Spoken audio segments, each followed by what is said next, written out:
Work study live joint family, so you have to work.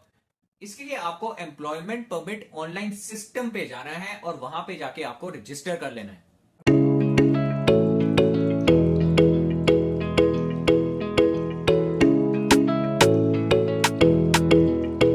Guys, video शुरू करने से पहले I would like to thank you for all your warm wishes, for all your great wishes that I have been receiving जब से मैं Canada land किया हूं। आज जब मैं ये वीडियो आपके सामने शूट कर रहा हूं, मुझे कनाडा आए हुए एक हफ्ते के आसपास हो चुका है। और अगर अभी तक आपने मेरी इंडिया टू कनाडा जर्नी नहीं देखी है तो बहुत ही इंटरेस्टिंग जर्नी है, आपको जरूर देखनी चाहिए।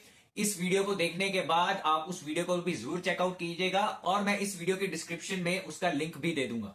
आगे जाके मैं कनाडा रिलेटेड और बहुत सारी नॉलेजेबल वीडियोस आपके साथ शेयर करूंगा, पीएनपी के भी, एक्सप्रेस एंट्री के भी, और उसके अलावा मेरी जर्नी कैसे चल रही है उससे रिलेटेड भी आपके साथ वीडियो शेयर करूंगा। बट आज जिस कंट्री के बारे में हम डिस्कस करने वाले हैं, इसके बारे में हमने अभी तक इस चैनल पे डिस्कस नहीं किया है। बट ये एक प्रोग्राम मेरे अटेंशन में आ गया और मुझे बहुत ही अट्रैक्टिव लगा। और कोई भी प्रोग्राम जो मेरे को अट्रैक्टिव लगता है और जिससे आपकी पीआर जर्नी आसान हो सकती है, मैं डेफिनेटली आपके पास लेके आता हूं। अब तक आपको मेरे बारे में ये तो पता चल गया होगा कि अगर मैं कोई भी प्रोग्राम के बारे में आपके साथ डिस्कस करूंगा, उससे रिलेटेड हर कोई फैक्ट्स आपके साथ शेयर करूंगा, जेन्युइन इंफॉर्मेशन आपके सामने लेके आऊंगा, which is to the best of my knowledge.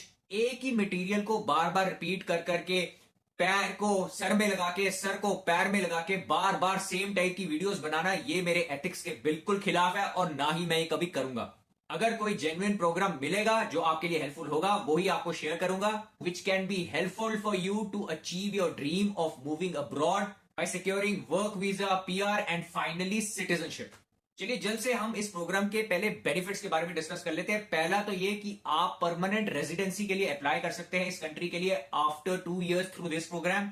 दूसरा बेनिफिट ये है कि आपको कोई भी लेबर मार्केट नीड टेस्ट के थ्रू नहीं जाना है। इसका मतलब आपको कोई भी स्किल असेसमेंट टेस्ट देने की जरूरत नहीं है।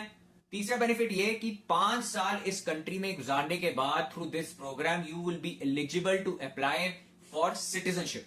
फोर्थ, जैसे ही आपको परमिट मिल जाता है, आप इमीडिएटली फैमिली रीयूनिफिकेशन के लिए अप्लाई कर सकते हैं। फिफ्थ, आपको जो ये परमिट है एनीवेयर बिटवीन 6 to 8 वीक्स में मिल जाता है, जो कि करीब 45 to 60 डेज बनते हैं। मैं अभी आपको वीडियो में बोल दूं 10 दिन में मिल जाएगा, बाद में आप बोलें कि सर 10 दिन में तो है नहीं, उसका कोई फायदा नहीं है। जो फैक्ट्स हैं, जो फिगर्स बोल रहे हैं, वो मैं आपको बता रहा हूं और वो ही रहेंगे।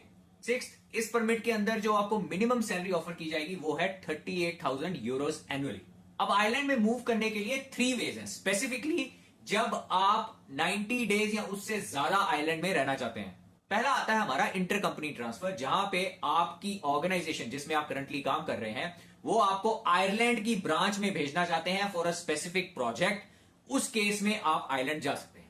दूसरा आता है हमारा क्रिटिकल स्किल, जिसमें अगर आपका प्रोफेशन क्रिटिकल स्किल रिक्वायरमेंट के अंदर आता है, आयरलैंड की स्पेसिफिक रिक्वायरमेंट्स के अंदर आता है, तो आप क्रिटिकल स्किल वर्क परमिट के लिए अप्लाई कर सकते हैं। तीसरा आता है हमारा जनरल वर्क, जिसमें आपका प्रोफेशन क्रिटिकल लिस्ट में तो नहीं है, but you are able to secure a job with an employer in Ireland.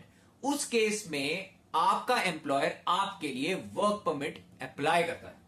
अब ऊपर जो भी बेनिफिट्स मैंने आपके साथ शेयर किए थे वो आते हैं क्रिटिकल स्किल एम्प्लॉयमेंट परमिट के अंदर। चलिए अब हम जल्द से क्रिटिकल स्किल के अंदर जो ऑक्यूपेशंस आती हैं उसके ऊपर डिस्कस कर लेते हैं। अब आगे बढ़ने से पहले एक चीज का जरूर ध्यान रखिएगा कि जो मैं अभी आपके साथ ऑक्यूपेशंस डिस्कस करने वाला हूं, ये कोई पर्टिकुलर डेजिग्नेशंस नहीं है या फिर कोई पर्टिकुलर प्रोफाइल्स नहीं है। ये एक ऑक्यूपेशन जो आपके सामने डिस्कस करूंगा, इसके अंदर कई फर्दर डेजिग्नेशंस आती है, कई फर्दर प्रोफाइल्स आती हैं। जैसे कि एग्जांपल तौर पे अगर हम थेरेपिस्ट की बात कर रहे हैं, तो जब मैं आपको थेरेपिस्ट एज अ ऑक्यूपेशन बता रहा हूं, तो इसमें आपके स्पीच थेरेपिस्ट भी इंक्लूडेड है, फिजियोथेरेपिस्ट भी इंक्लूडेड है, साथ में ऑक्यूपेशनल थेरेपिस्ट भी इंक्लूडेड है। So I hope you are trying to understand what I am trying to convey to you. और अगर आपको कोई क्वेरी आती है तो आप मेरे को कमेंट सेक्शन में उसके बारे में पूछ सकते हैं। सो गाइस, हमारी लिस्ट में पहला आता है प्रोडक्शन मैनेजर्स एंड डायरेक्टर्स, फिर ICT professionals, health and social service managers and directors, managers and proprietors in agriculture related services, natural and social science professionals, engineering professionals, information technology and telecommunication professionals, health professionals, therapy professionals, nursing and midwifery professionals, teaching and educational professionals, business, research and administrative professionals, architects, town planners and surveyors, welfare professionals, media professionals, design occupations, sports and fitness occupations, sales and marketing professionals, and business, finance and related professionals. इसके अलावा list और भी है जिसका link मैं आपको इस video की डिस्क्रिप्शन में दे दूंगा। आप इस वीडियो को देखने के बाद वहां पे चेकआउट कर सकते हैं। उसके अलावा अगर आपका प्रोफेशन क्रिटिकल लिस्ट में नहीं भी है तो आप जनरल वर्क परमिट के थ्रू भी अप्लाई कर सकते हैं। अब इस प्रोग्राम में एलिजिबल होने के लिए पहला तो आपका प्रोफेशन क्रिटिकल लिस्ट में होना चाहिए। उसके बाद आपको जॉब सिक्योर करनी है आयरलैंड में अंडर दिस प्रोफेशन, और जो आपको जॉब ऑफर मिलेगा वो मिनिमम 2 इयर्स का होना चाहिए from a registered employer of Ireland. मगर आप चाहें तो after 12 months of working with a particular employer आप जॉब को स्विच भी कर सकते हैं, किसी और एम्प्लॉयर के साथ काम कर सकते हैं। मैंडेटरी नहीं है आपको 2 साल ही काम करना है, बट उसके लिए कोई सर्टेन कंडीशंस हैं जो आपको मीट करनी पड़ेंगी। उसके बाद दूसरी एलिजिबिलिटी ये आती है that you should be having relevant skills, relevant experience and relevant education जो कि आपकी क्रिटिकल स्किल पायलट को सपोर्ट करती हो। थर्ड, जो मैंने पहले बताया कि आपको मिनिमम सैलरी जो ऑफर होनी चाहिए वो होनी चाहिए 38,000 यूरोस। मगर आप अगर जनरल वर्क के अंदर अप्लाई करते हैं, अगर आपका प्रोफेशन क्रिटिकल लिस्ट में नहीं है और आप जनरल वर्क के अंदर अप्लाई करते हैं, तो उस केस में आपको जो मिनिमम सैलरी ऑफर होनी चाहिए वो होनी चाहिए 64,000 यूरोस। अब जॉब्स को ढूंढने के लिए कुछ वेबसाइट्स हैं जिसकी डिटेल्स मैं आपके साथ शेयर कर लेता हूं। पहली तो आती है आपकी irishjobs.ie, दूसरी है आपकी jobs.ie एंड तीसरी है आपकी यूरोस आइलैंड। चलिए मैं अब आपको irishjobs.ie की वेबसाइट पे लेके जाता हूं। एग्जाम्पल के तौर पे आपको दिखाता हूं कि जो क्रिटिकल लिस्ट की ऑक्यूपेशंस है उस रिलेटेड कौन कौन सी पोजीशंस अवेलेबल है। चलिए guys, website Irish jobs check out कर लेते हैं।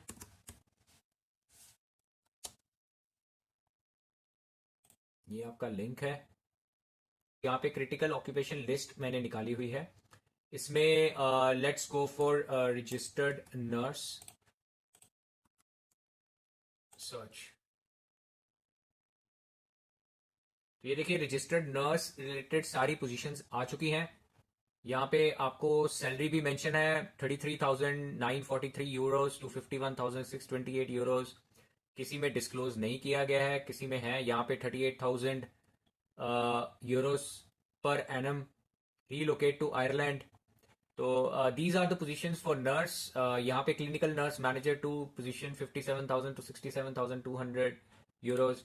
तो यहाँ पे रजिस्टर्ड नर्स है, रजिस्टर्ड मिडवाइफ्स हैं। उसके अलावा let's check out some other positions. Civil engineers देख लेते हैं।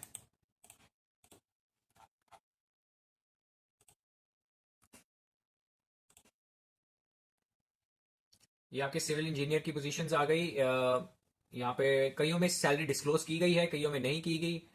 50,000 टू 65,000 पर एनम। अगर आप इसको क्लिक करेंगे you get to know everything कि उनको क्या एग्जैक्टली चाहिए, उनकी रिक्वायरमेंट क्या है।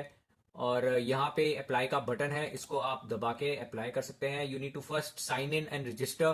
तो आप इस वेबसाइट पे पहले अपने आप को रजिस्टर कर लीजिए ईमेल आईडी डाल के, और फिर जो भी इनका प्रोसेस है, जैसे आपको अप्लाई करना है, रिज्यूमे अपलोड करके आप अप्लाई कर सकते हैं। Then let's look at other occupation. और कौन सा ऑक्यूपेशन देखें?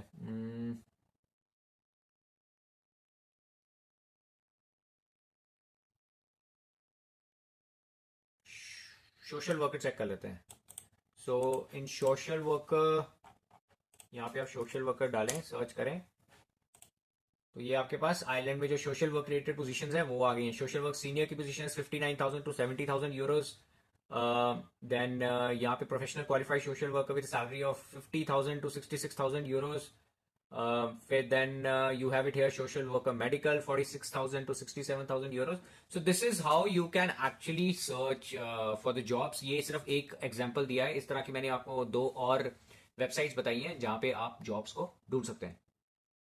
गाइस, आगे बढ़ने से पहले अगर आप यूरोप में, ऑस्ट्रेलिया में, कनाडा में, न्यूजीलैंड में कहीं भी मूव करना चाहते हैं on a study permit basis, for that I already have a team in place. आप वो टीम के साथ कनेक्ट कर सकते हैं, आपकी कोई भी क्वेरीज हैं सॉल्व की जाएंगी और इस रिलेटेड आपको कोई भी चार्जेस नहीं लगेंगे अभी, और आपके स्टडी परमिट या स्टडी वीजा लगने के बाद भी कोई चार्जेस नहीं होंगे। गूगल फॉर्म का लिंक आपको वीडियो के डिस्क्रिप्शन में मिल जाएगा, बस आपको फॉर्म भरना है, डिटेल शेयर कर देनी है और मेरी टीम डायरेक्टली आपको टच बेस करेगी और आपके जो भी क्वेरीज हैं रिलेटेड टू स्टडी परमिट या जिस टाइप का प्रोग्राम लेना चाहते हैं जिससे आपको पीआर जल्दी मिल जाए, आप इस सब बारे में उनके साथ डिस्कस कर सकते हैं। Moving on, let's understand the step by step process कि हम इस परमिट के लिए कैसे अप्लाई कर सकते हैं। अब जब आपके पास जॉब ऑफर सिक्योर होगी, इमीडिएटली आप इस परमिट के लिए अप्लाई कर सकते हैं। अगर आप नहीं करना चाहे, आपका एम्प्लॉयर आपके बिहाफ पे भी अप्लाई कर सकते हैं। इसके लिए आपको एम्प्लॉयमेंट परमिट ऑनलाइन सिस्टम पे जाना है और वहां पे जाके आपको रजिस्टर कर लेना है। Guys, employment permit online system के लिए आप गूगल पे ही एम्प्लॉयमेंट परमिट ऑनलाइन सिस्टम को जब टैप करेंगे तो यहाँ पे आपको पहला लिंक मिल जाएगा epos.enterprise.gov.ie का। यहाँ पे वेलकम टू ईपीओएस को आप क्लिक कर लें तो यहाँ पे आप इस डिटेल्स को एक बार पढ़ सकते हैं। यहाँ पे एम्प्लॉयमेंट परमिट चेकलिस्ट भी है, you can go through it. यहाँ पे सारी कुछ डिटेल्स मेंशन है, you can very well go through it. उसके बाद जब आप नीचे आएंगे तो यहाँ पे लिखा है help me choose employment permit application form and I will select employment permit application form from the list. तो आप इसको चूज कर सकते हैं, help me choose employment permit application form को। यहाँ दिखेंगे, अगर आपका एम्प्लॉयर आपके लिए अप्लाई कर रहा है तो वो यहाँ पे क्लिक करेगा, अगर आप खुद अप्लाई कर रहे हैं तो आप यहाँ पे क्लिक करेंगे आई एम एन एम्प्लॉई, तो आई एम एन एम्प्लॉई पे क्लिक करेंगे। Select employment permit type, apply for new employment permit, renew existing employment permit, तो आप न्यू एम्प्लॉयमेंट परमिट के लिए अप्लाई करेंगे तो you have to click it here. फिर आता है what type of employment permit do you wish to apply for, तो यहाँ पे आपको ऑप्शंस दिए हुए हैं अलग अलग परमिट्स के, हमको अप्लाई करना है क्रिटिकल स्किल एम्प्लॉयमेंट परमिट का। एक जो जनरल एम्प्लॉयमेंट परमिट है, जो मैंने आपको बताया कि अगर आपका क्रिटिकल लिस्ट में नहीं है then you can go for this. Otherwise critical skill employment permit पे आप क्लिक करेंगे तो यहाँ पे आपके पासपोर्ट की details, expiry, first name, last name पूछ के प्रोसीड आपको करना है, तो यहां से आपका प्रोसेस परमिट का अप्लाई करने का शुरू हो जाएगा। उसके अलावा जैसे ही आप ईपीओएस पे आते हैं तो यहाँ पे नीचे आप एम्प्लॉयमेंट परमिट चेकलिस्ट को जहां देख रहे हैं इसको आप क्लिक कर लें। ये एक डॉक्यूमेंट आपके पास ओपन हो जाएगा, यहाँ पे पहला डॉक्यूमेंट है critical skill employment permit checklist, इसको आप क्लिक कर लें और यहाँ पे ये इंफॉर्मेशन आपके बहुत काम आने वाली है। आप इसको अच्छे से एक बार पढ़ सकते हैं ताकि आपको इस रिलेटेड कोई भी इंफॉर्मेशन चाहिए वो आपको सारी की सारी यहाँ पे मिल जाए। इसमें आपको एम्प्लॉयर रिलेटेड क्या इंफॉर्मेशन आपके पास होनी चाहिए वो भी मेंशन है, देन एम्प्लॉय डिटेल्स क्या होनी चाहिए वो भी मेंशन है, डिटेल्स ऑफ एम्प्लॉयमेंट में क्या होना चाहिए वो भी मेंशन है। So I highly recommend you to go through this entire document, this checklist once, ताकि आपको अच्छे से इस प्रोग्राम के बारे में इंफॉर्मेशन मिल जाए। अब आपके एप्लीकेशन के दौरान अगर कोई एडिशनल इंफॉर्मेशन आयरलैंड की गवर्नमेंट आपसे मांगती है to issue you this permit, make sure करें आप विद इन 20 डेज उस पर रिप्लाई करें। दूसरे स्टेप में जैसे ही आपके पास डिसीजन आ जाए ऑन योर परमिट, जो कि आपको मैंने पहले बताया था 6 to 8 वीक्स में आ जाता है, आपको उसके बाद वीजा के लिए अप्लाई करना है। अब आपको जो वीजा अप्लाई करना है वो है लॉन्ग टर्म डी वीजा, और उसके लिए आपको विजिट करना पड़ेगा inis.gov.ie। अब आपको क्या करना है, आपको inis.gov.ie पे जाना है। जैसे ये ओपन हो जाएगा पेज तो यहाँ पे ऑप्शन है I would like to come to Ireland, I am in Ireland, तो I would like to come to Ireland पे आपको क्लिक कर लेना है। उसके बाद नीचे ऑप्शन दिया हुआ है कि आपको क्यों आइलैंड आना है, visit, work, study, live, join family, so you have to work. आप वर्क को क्लिक कर ले, coming to work in Ireland, फिर आप नीचे जाएं, यहाँ पे आपके पास ऑप्शन आता है information on coming to work in Ireland. इसमें what are my options for working in Ireland and what are my work visa options, तो हम यहाँ पे अभी वर्क वीजा की बात कर रहे हैं तो इसको आपको क्लिक कर लेना है। फिर आप नीचे आएंगे तो यहाँ पे लिखा है less than 90 days, more than 90 days, so we are going there to work for more than 90 days, तो यहाँ पे इसको आपको क्लिक करना है। And then applying for a long term employment visa, यहाँ पे नीचे आया था employment visa, employment specific researcher visa, तो हम एम्प्लॉयमेंट वीजा पे क्लिक करेंगे। जैसे ही आप ये वेब पेज ओपन हो जाएगा आप थोड़ा नीचे आएंगे तो यहाँ पे आपको डिटेल वीजा रिलेटेड जो डॉक्यूमेंट्स की रिक्वायरमेंट है वो मेंशन है, जैसे two colour passport size photographs not more than 6 months old. यहाँ पे जो मोर इन्फॉर्मेशन इसको क्लिक करेंगे तो इस रिलेटेड और आपको इन्फॉर्मेशन दी जाएगी। फिर आपके पास your current passport and a full copy of all previous passports, then a signed application letter. इसको आप क्लिक करेंगे, you will be able to understand your full contact details, your reason for wanting to come to Ireland, how long you intended to stay, ये सब details. Then your employment permit, जो आपको already मिल चुका है, जो आपकी application approve हो चुकी है, वो एम्प्लॉयमेंट परमिट लगेगा। उसके अलावा कॉन्ट्रैक्ट ऑफ एम्प्लॉयमेंट, जो आपको एम्प्लॉयर से मिला है, विच स्पेसिफाइज कि आपको 2 साल की जॉब सिक्योर की गई है, 2 साल आप उस कंपनी के साथ काम करेंगे, तो वो जो एम्प्लॉयमेंट लेटर है वो लगेगी। फिर आता है letter from employer in Ireland. तो इस केस में या आप कॉन्ट्रैक्ट ऑफ एम्प्लॉयमेंट दिखा सकते हैं या letter from employer in Ireland दिखा सकते हैं, इन दोनों में से एक चलेगा, इसमें कोई प्रॉब्लम नहीं है। फिर आता है आपका एविडेंस ऑफ क्वालिफिकेशन, जो इससे रिलेटेड जो आपकी क्वालिफिकेशंस है उसके एविडेंस लगेगा। Then your finances details will be required. आप मोर इन्फॉर्मेशन पे क्लिक करके इसके बारे में और पढ़ सकते हैं। Medical and travel insurance and previous visa refusals if any, अगर आपका कोई वीजा रिफ्यूजल हुआ है तो उस केस में आपको वो डॉक्यूमेंट भी इसमें लगाना पड़ेगा। उसके अलावा नीचे कुछ डॉक्यूमेंट्स की बात की गई है, बर्थ सर्टिफिकेट, मैरिज सर्टिफिकेट। अगर आपके होम कंट्री में ये जो डॉक्यूमेंट्स है ये रीजनल लैंग्वेज में है तो इसको आपको इंग्लिश में कन्वर्ट करना पड़ेगा और आपको वो अटेस्ट करवा के वो भी डॉक्यूमेंट्स अटैच करने पड़ेंगे। अब जैसे ही आपने अपने वीजा को सिक्योर कर लिया और आप उसके बाद आइलैंड पहुंच गए, तो आपको रजिस्टर करना है गार्डा नेशनल इमिग्रेशन ब्यूरो के साथ to get your resident permit. जैसे ही आपको वहां जाके परमिट मिल जाए, इमीडिएटली आप फैमिली रीयूनिफिकेशन के लिए भी अप्लाई कर सकते हैं। अब जो प्रोसेसिंग फी है इस परमिट की वो है 1000 यूरोस। मगर इसमें एक चीज मेरे को बहुत अच्छी लगी है कि अगर समझ लीजिए किसी दौरान आपकी एप्लीकेशन रिजेक्ट हो जाती है या आपकी एप्लीकेशन को एक्सेप्ट नहीं किया जाता है, तो उस केस में 90% of the permit fees will be refunded to you. इसके अलावा कुछ इनएलिजिबल ऑक्यूपेशन लिस्ट भी है जिसका लिंक मैंने वीडियो की डिस्क्रिप्शन में दे दिया है। आप वहां पे जाके चेकआउट कर सकते हैं कि आपका प्रोफेशन उस लिस्ट में है कि नहीं, क्योंकि अगर आपका प्रोफेशन उस लिस्ट में है तो आप फिर इस प्रोग्राम के लिए अप्लाई नहीं कर पाएंगे। Well guys, that would be all. Thank you so much for watching this video. I hope you loved it. और अगर आपको अच्छी लगी है तो लाइक एंड सब्सक्राइब करना मत भूलिएगा और नोटिफिकेशन का बटन तो दबाना तो बिल्कुल भी मत भूलिएगा। Guys, again, thank you so much and I'll see you in the very next video. Good night. Take care. Bye bye.